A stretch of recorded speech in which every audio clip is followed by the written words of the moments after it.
It had been 2 years since Misa first set sail. She continued to assist Femi the cook in gathering ingredients and knowledge whenever she could. The swamp he sent her to this time was hot, humid, and teeming with strange insects. The air physically dripped and buzzed around her, and she had to watch each footfall to avoid sinkholes, slithering, skittering creatures, and suspicious plants.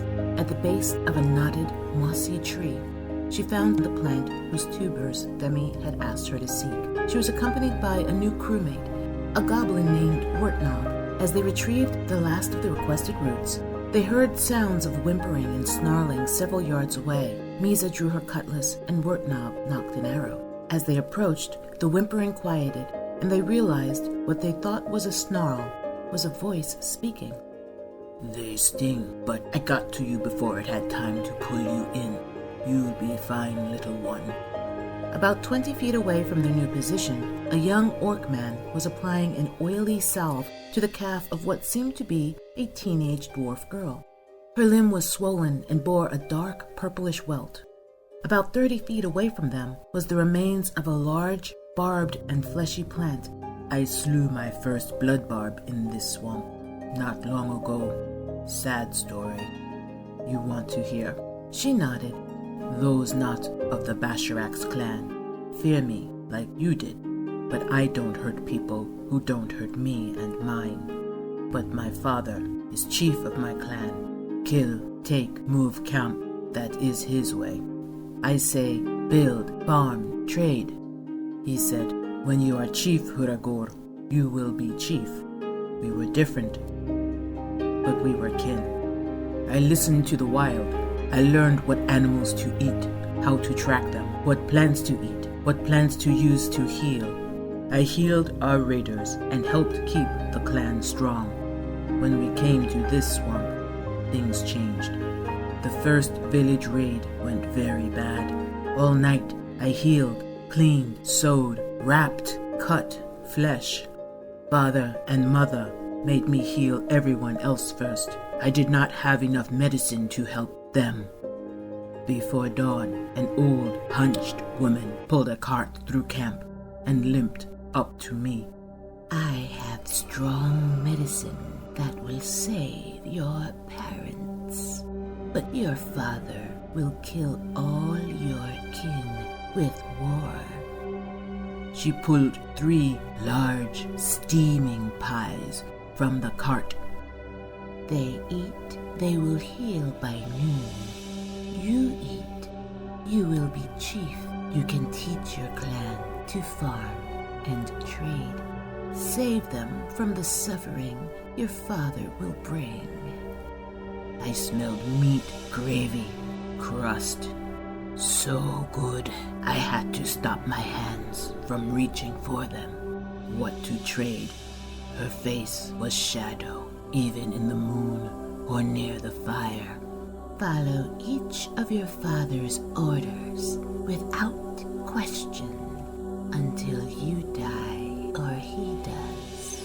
That is not a difficult thing for a good son to do, is it?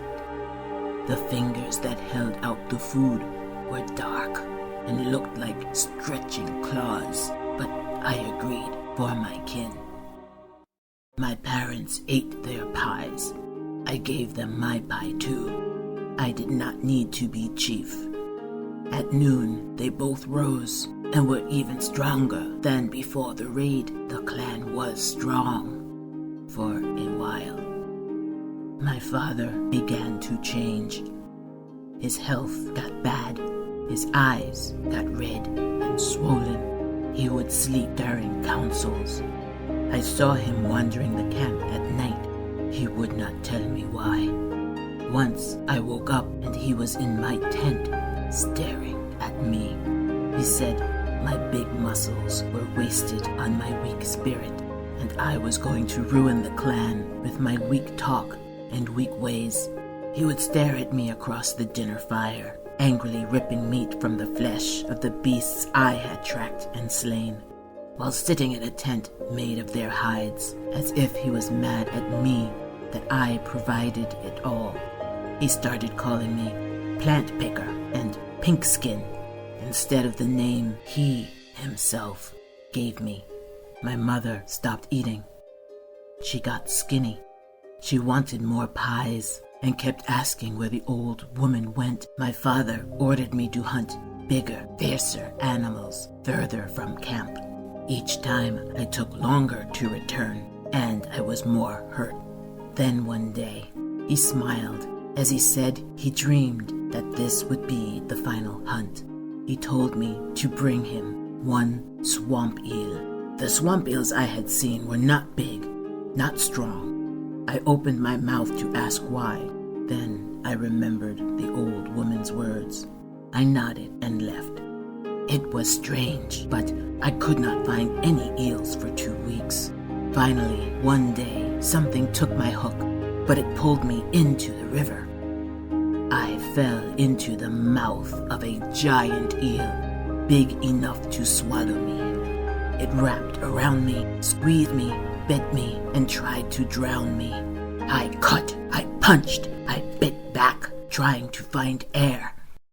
Then there was no more air. I heard the old woman's voice in the blackness. Tisk, tisk, Huragor of the Basharaks. I guess you are the first to die, so you have fulfilled our trade. You were interesting at first when you did not eat the pie, but you were not entertaining for very long. Some of my playthings last for years. Never mind. I will give your mother your regards. And then all was black. I woke, coughing and bleeding on the riverbank. When I was able to see, I saw the current had swept us toward a hedge of blood barbs. I was lucky and washed up on shore when the life was squeezed out of me. The plants took the fight out of the eel, and the eel took some of the fight out of them, but I still had to fight them to get its body away from them. I came back to camp limping, bleeding, covered in purple welts, and dragging the beast's carcass behind me. I dropped it at my parents' tent. I packed up my tent and left. A few weeks later, I snuck back into camp at night to check on my mother. There was only one family remaining in camp. They told me what happened as they packed to leave. My mother had wandered off one night in the direction the old woman had gone. My father ordered raids almost every night, and the towns hired stronger guardians who could fight back harder. They tracked our raiders back to camp and killed everyone they found. My father survived and blamed me because I left and did not heal our raiders. He left to hunt me down and kill me in revenge.